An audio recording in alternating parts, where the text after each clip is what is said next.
Hello, everybody. I'm John Lightfoot. I work for the digital learning team within iSolutions, the university's IT department. And I've got a little seminar now to talk to you about how to use LinkedIn Learning here at the university to improve your skill set. So what is LinkedIn Learning? Well, it is a library of over 10,000 online high quality videos, courses that contain a huge amount of content across three broad areas: business, creative skills and technology. They're very loose categorizations. Business skills will include things like running meetings, but also things like problem solving. But some problem solving skills are also in the creative category. They're just a useful way of allowing LinkedIn to break its content up into rather more manageable chunks. And we'll see that within the system shortly. All the courses are broken into chapters, and the chapters are broken into short videos, so between perhaps 2 and 8 minutes per video, so you can get your learning in small bite-sized chunks. And here's the bit that really kind of makes it, I think, way better than logging into YouTube and just watching some content. All the courses obviously will come with an audio, because there's a trainer delivering the content. All of that audio has closed captioning.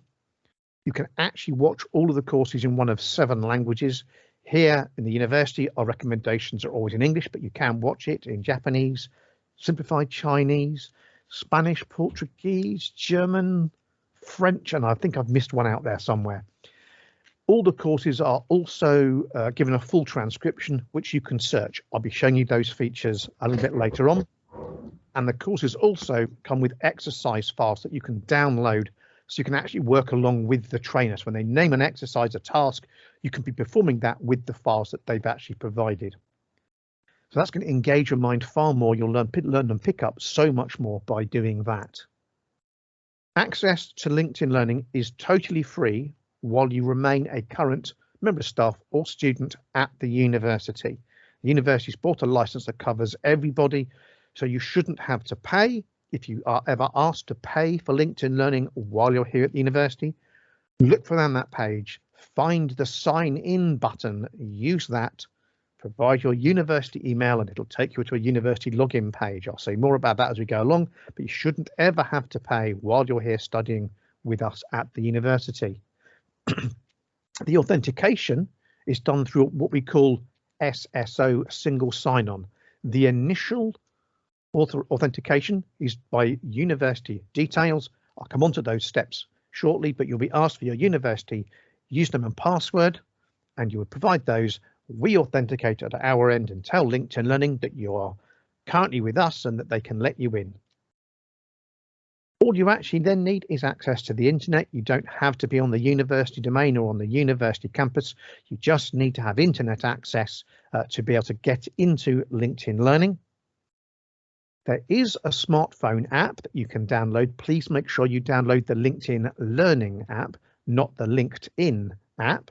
The LinkedIn Learning app will allow you to view content offline. You can only do that via the smartphone app. And you can also go into an audio only mode. That's only available via the smartphone app as well. But that allows you to listen along to many of what we call the soft skills courses, which often don't really need a video. They're just somebody talking about a skill set with some nice video there, but actually often you can just listen to the audio. Again, I'll explore all of these as we look at some LinkedIn Learning content shortly.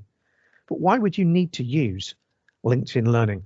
Well, back in 2020, so just a year ago, the World Economic Forum produced a report called The Future of Jobs.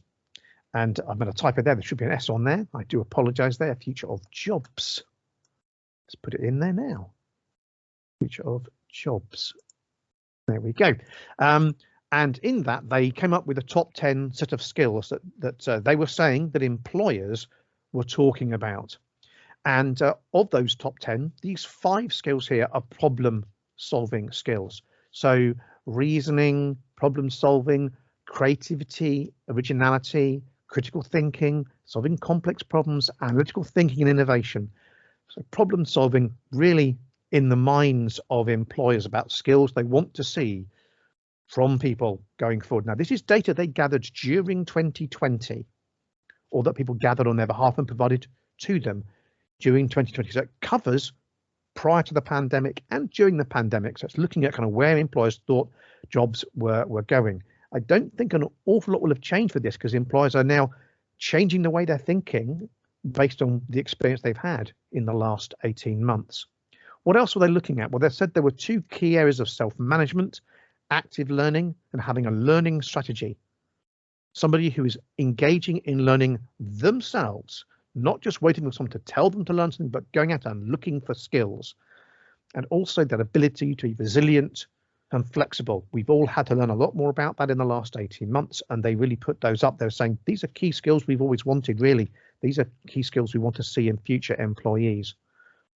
They want to see the ability to be a social leader and have social influence. Clearly a very important skill amongst yourselves, a leadership kind of course. And technology, the ability to use, monitor and control technology to design and program.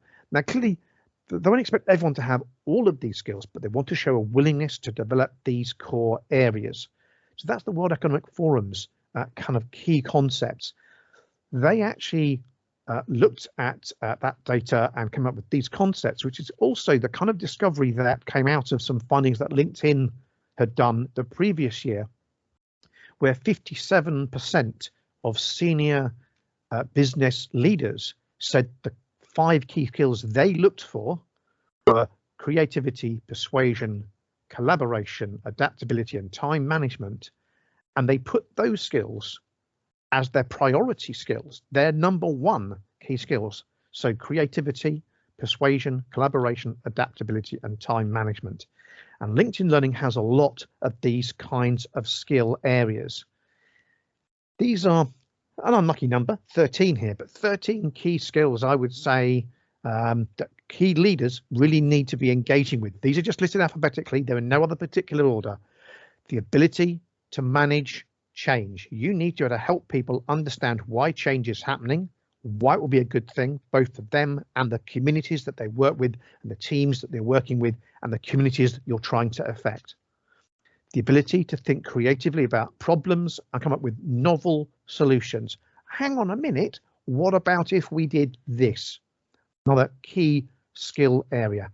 You need to engage with the equality, diversity and inclusion, the EDI agenda, that ability to include everybody, to make sure everybody feels part of a team, that they're valued and wanted in creation of those solutions. And also, in fact, the earliest stage of what is the real problem? Why do you and what does your community view that as an issue? How can we help address that for you?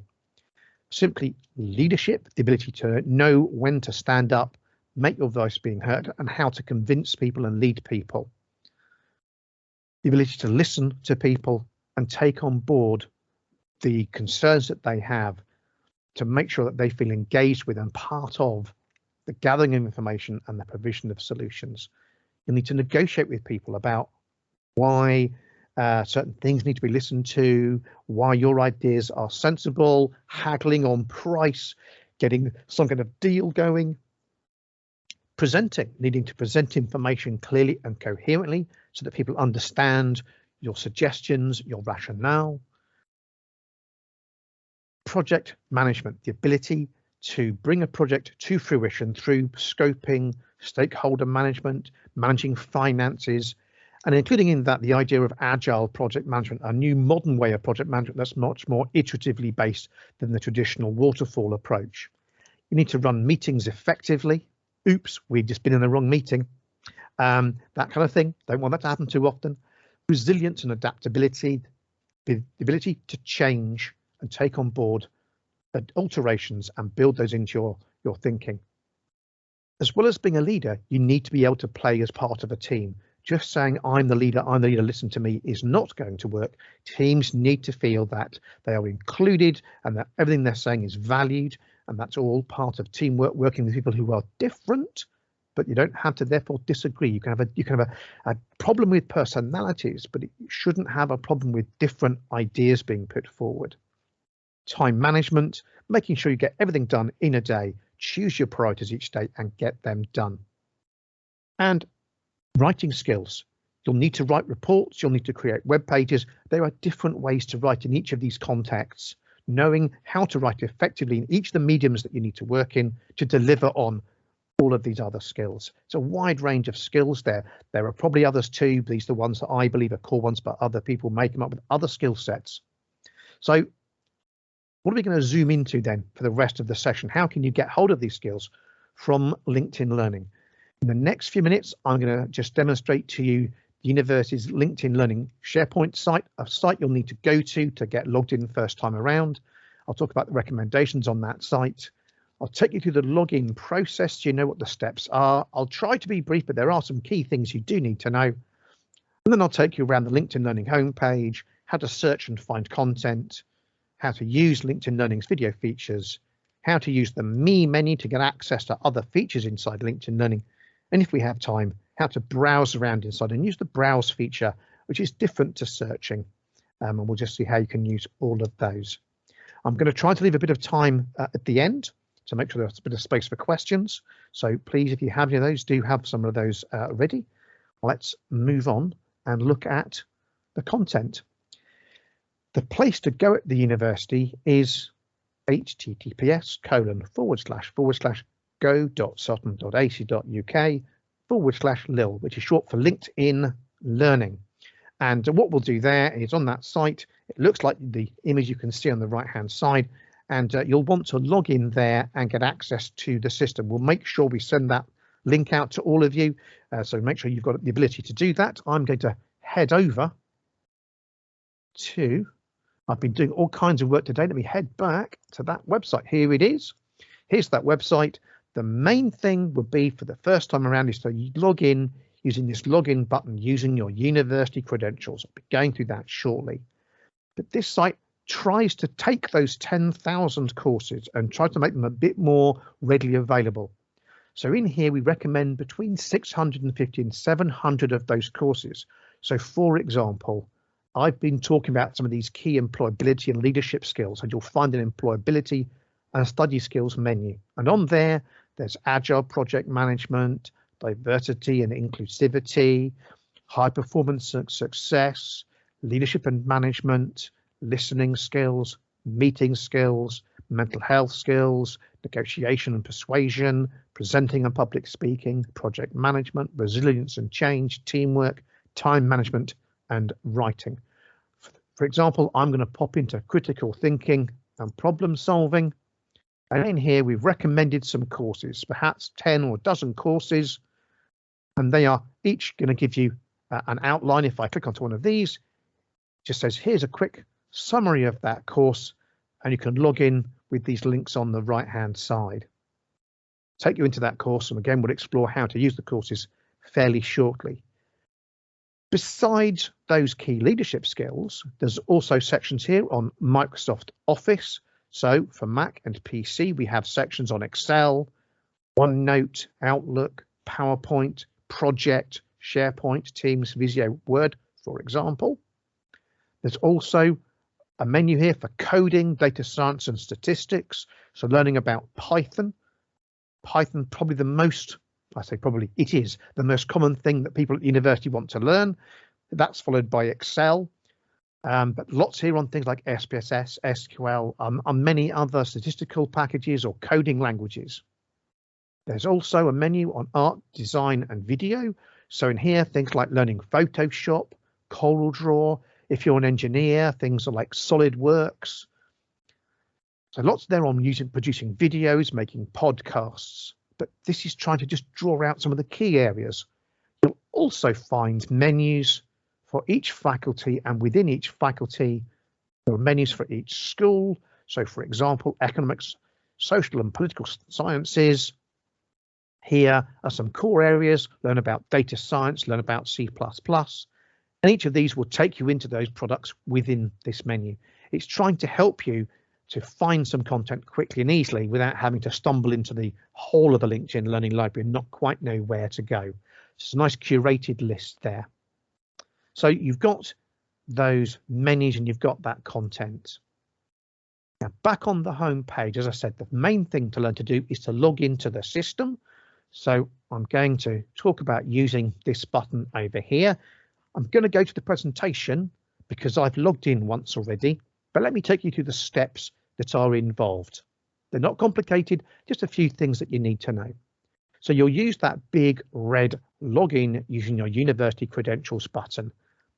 It will then ask you, as many university sites will do, just to log in with your username at sutton.ac.uk. This is a university page asking you just to authenticate so we know who you are. You'll select next and it'll ask you for your password. That'll still be on a university page. What we will do is we'll give your username at sutton.ac.uk, email address to LinkedIn Learning, and your names. We have to do that in order for them to set an account up for you, but we do not give them your password. We will never give them that. All this authentication is done here at the university. We just tell them you are still with us. Once you leave the university, you will not be able to log in. Your account will cease to work. You won't be able to authenticate with us because you've left. Even if you have an alumni account, alumni accounts don't work. Our license only covers current staff and students. So you just log in with your standard username and password. It'll say, fantastic, welcome. And you then select sounds good. Nothing complicated there. They'll then ask you to nominate some skills. It wants at least 3. It's on that screenshot. It's telling us we recommend you follow at least 3 skills, and you can scroll through and find skills and select those. This will drive content on your homepage. It's going to recommend courses that go with the skills that you've said that you want to learn. After that, it'll ask you if you want to set a goal. And here you can say 15 minutes, 30 minutes, 60 minutes, 120 minutes. And it will just, each week when you log in, it'll tell you how you're doing against that goal. By setting a personal goal, you're much more likely to come back, do some learning and try to meet that target. But you can always say, maybe later. And the final step that really matters is this one about connecting to a LinkedIn profile. LinkedIn Learning is part of the same organization as LinkedIn, but they are technically 2 different companies. So if you have a LinkedIn profile, that is your own personal profile where you connect with people in the areas of work that you want to work in, you upload CVs, you connect with future employers. LinkedIn Learning is being provided by the university through your university account. What this is asking you is, do you want to connect your LinkedIn Learning license given by the university to your LinkedIn profile? What are the advantages of doing that? Well, as it again shows on my slide here, but I'll talk you through them. You get customized course recommendations. It looks at the activity of what's happening in your LinkedIn profile and says, here's some content that matches with those. It looks at the people you're connecting with. Well, they're looking at this. Why don't you look at this? You can watch with other learners. You can join communities and join with those. You may want to join other communities. And indeed, I'm sure Pathik and the Social Impact Lab will want to create some communities where you're, as a group, able to communicate with each other and recommend content to each other. You can share your learning activities on your LinkedIn feed. When you finish a course in LinkedIn Learning, you can badge it up onto your profile and say, I've just finished watching this course. So your peers and your hopeful future employers can see that you are doing this development. One thing that they don't put on that slide that is really important for us, however, is that if you choose to connect to a LinkedIn profile, you will in future not log in with your university credentials. What you're saying is, I want to use the university license with my LinkedIn profile. So in future, you will actually log in using your LinkedIn profile. If you come to our page, you'll log in with this link on the right-hand side. So use your LinkedIn credentials and your LinkedIn password to get in future.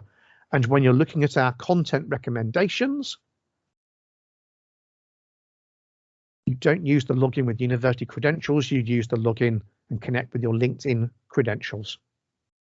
You can always change your mind about that connection later on. Don't worry, there are steps that can be done to disconnect them, or later on you can change your mind and reconnect. We'll then say, great, we're up and running. And so now I want to actually take you in and show you how to use the system.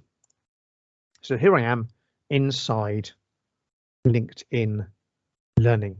Before I go any further, has anybody got any questions before I embark on this demonstration of how to actually use the system?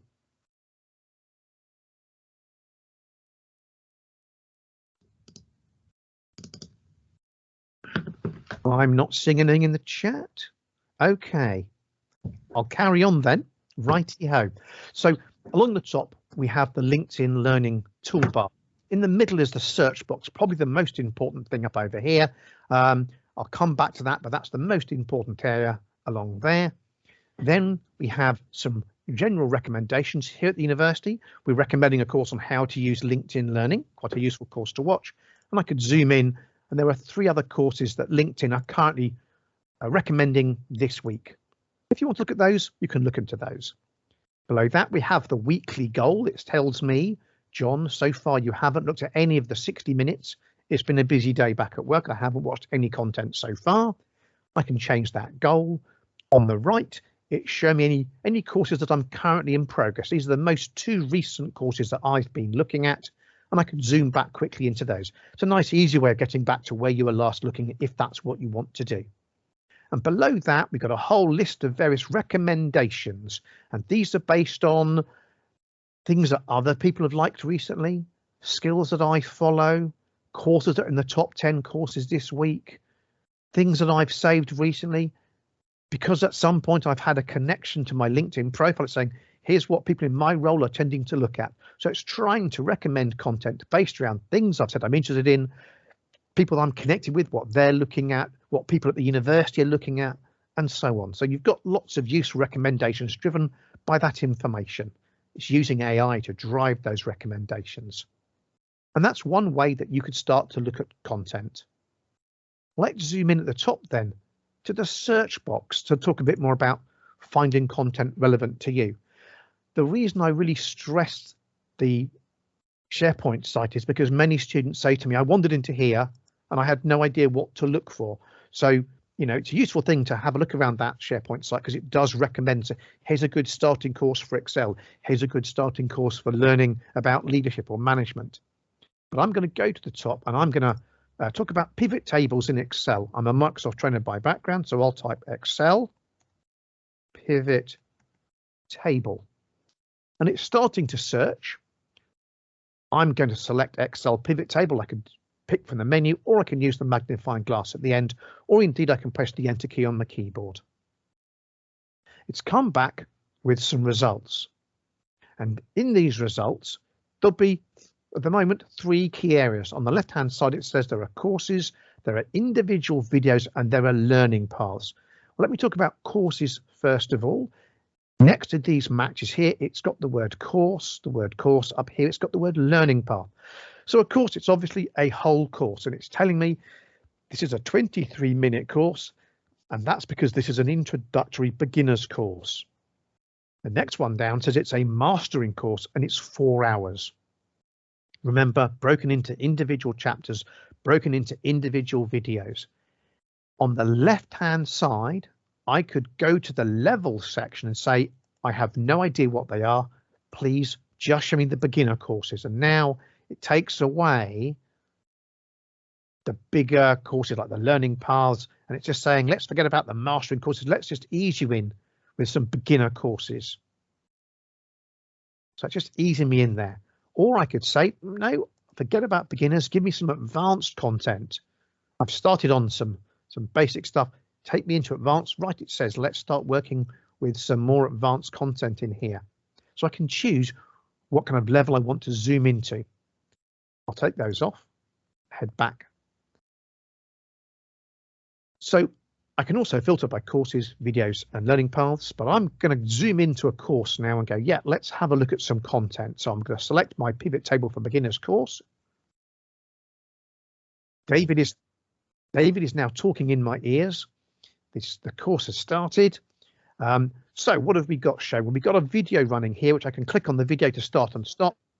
I can do that with the space bar as well. I can tap the space bar. There's obviously a play and pause button in the left-hand corner. I've also got the ability to jump forwards and backwards 10 seconds, to jump to the previous or the next video and see where I am in the whole course. I've also got running here a timestamp, and I can click and drag and I can choose where to jump to in that course at any stage.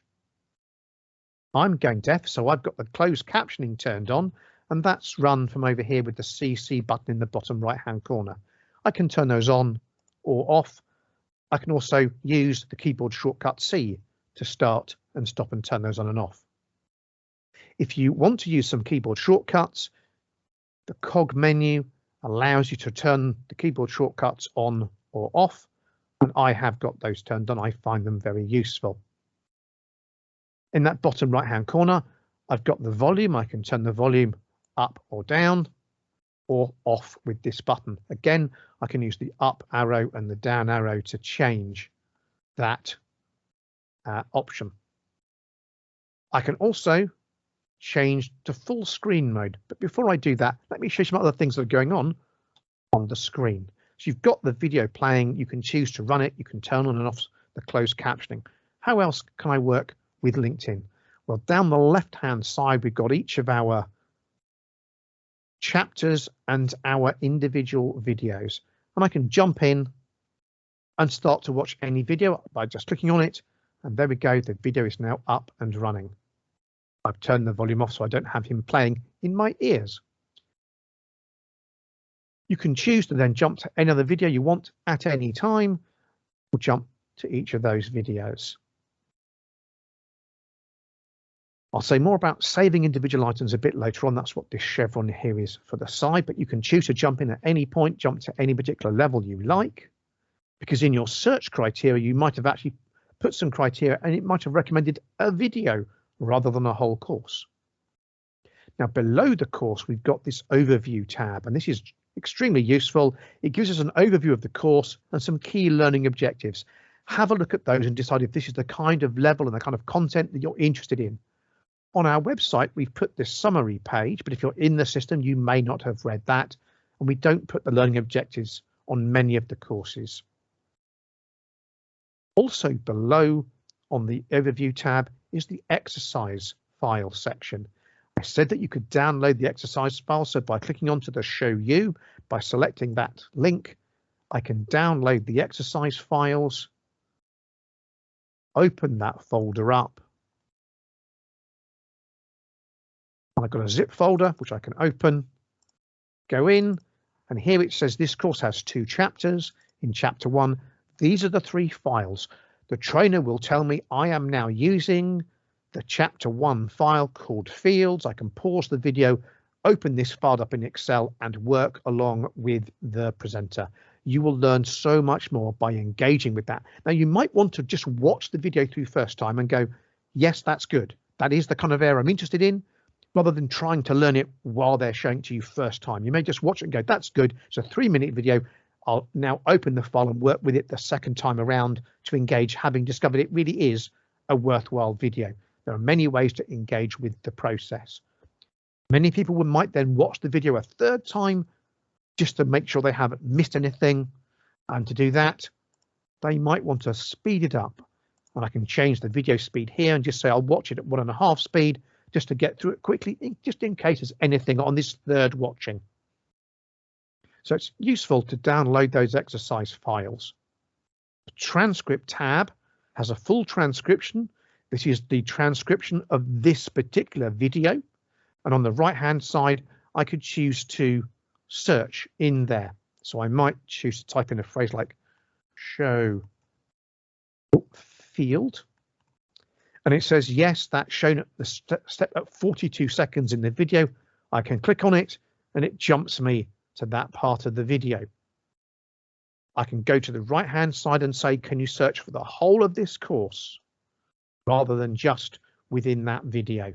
And again, you can jump to any of those entries. So you've got the ability to search the whole text transcription. I said earlier on that you can badge up and show people that you have watched the video. You have to have watched every video from start to finish throughout the whole of the course. I can't just start a video and scroll to the end. If I do that, it will tell me, it'll tell the system that I didn't watch the whole of the video. So you can only get badging up if you do watch the whole of every video in every chapter in the course.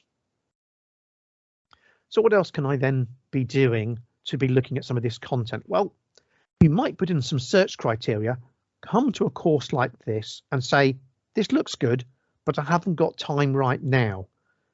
Okay, what I can then do is I can click on the chevron buttons next to each of these videos, and I've added those videos to my saved list. Or I might want to add the whole course to my saved list in the top right hand corner, same chevron button. I get that in fact as well if I go back to a search criteria. If I'm searching, what I can do is I can see there's a save button here.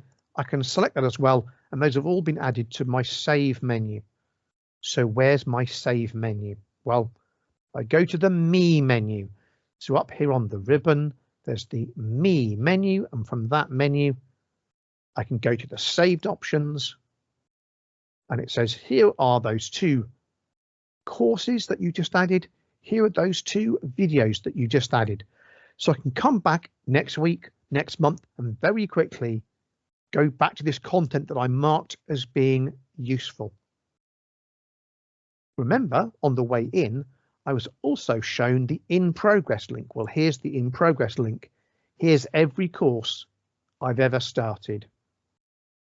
It's remembered I've started this course, let's put it into here so I can easily go back to that course and go back to where I was watching it, even if that's 6 months, a year later on. It remembers that I've watched that course, I've started it and where I was at.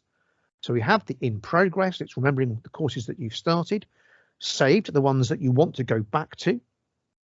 I'll jump collections for the moment if I may.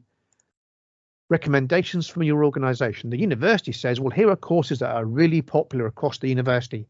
This Excel Bootcamp is really popular. This is the most interesting Python course. Here's a nice introductory course on Excel. Here's a really good soft skills course on morning habits of high performers. Here's a course on data fundamentals, understanding data science. So we recommend courses in here that are popular across the university. So come back to here because we recommend new courses from time to time. My learning history are courses that I have finished watching. And it says you've watched the whole of this course. You've completed it on this date over here, but I may want to go back and refer to it. So it's a really handy location, this My Learning, for looking at the content I've said I'm interested in, things I've started, things I've finished. It also has a link to the skills. So on the way in, if you remember, I was asked what skills I'm interested in. And so here I can look at the skills I said I'm interested in and say, well, actually, you know what, I'm finished with blended learning. And on the right hand side, it could then say, well, here are some other things that kind of match with what you're looking at. Perhaps curriculum development would be good. I can add from there. Or on the right hand side, I'm able to find new skills into here. So I might say I'm interested in listening skills. Social listening, that'll do me. And that's added it to my list over here. So this will drive the content on my homepage because these are courses that I'm interested in. Now, if you want to look at LinkedIn in a different way and find content, we can look at these kind of skill areas in a different way. And that's the browse button. Searching is great for you going in and doing some searches. A browse lets you search through all of the content. In here, this is where they break the content into business, creative, and technology. So in here, I'm able to look at areas like leadership and management. If I click onto that, it'll use that as a search criteria. I can say I'm interested in, for example, leadership skills. By selecting that option, it's then saying here are courses or indeed whole learning paths that you might be interested in. A learning path is a series of courses where it says start here and really develop an entire range of skills. So becoming a leader, it says, I think perhaps you should watch these 10 different courses on becoming a leader, having been a manager, emerging as a leader, your foundations, developing a philosophy of being a leader, being an effective leader, using emotional intelligence, leading through relationships, prioritizing as a leader, creating credibility, creating presence, leading with purpose. So there's a 10 really good courses to develop different aspects of leadership, not just one thing. It's a multifaceted skill being a leader. And here's content that matches many, many of those. So the browse menu is another way of finding content in the system. If you can't think of some search criteria, you can come into here. If I go to the creative browsing section, it will then focus much more on things like graphic design, user experience, video, photography. Maybe you want to work with those areas in a skill set that you're developing in a project you're working on. And so you can start to investigate those. Technology looks much more at things like learning skill sets like cybersecurity, mobile development, database management, cloud computing.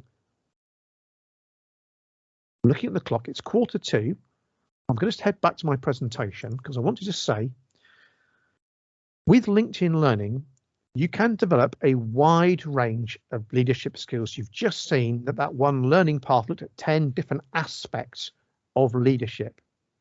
So in the work you're doing in the Social Impact Lab, there are important skills you'll need to development, and you can work with those from that perspective.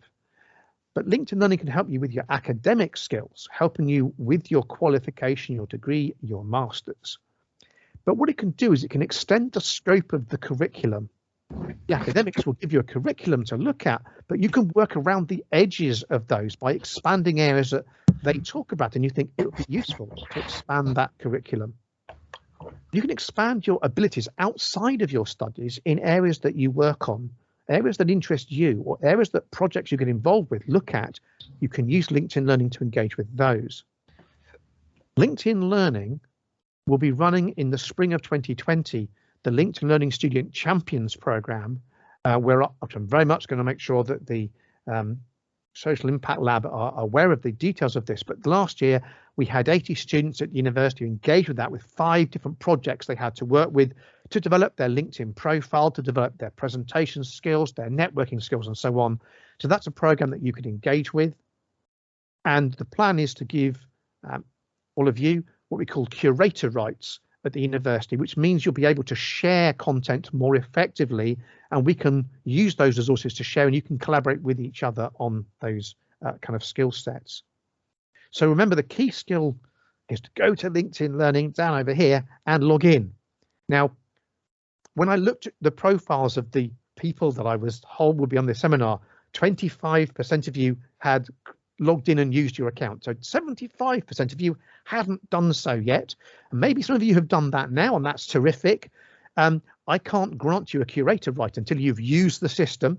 So in a couple of weeks' time, I'm going to log in and see who's done that, and I'll grant all of those of you who've logged in curator rights. But what it will basically mean is you'll be able to curate content and share it with your peers at the university.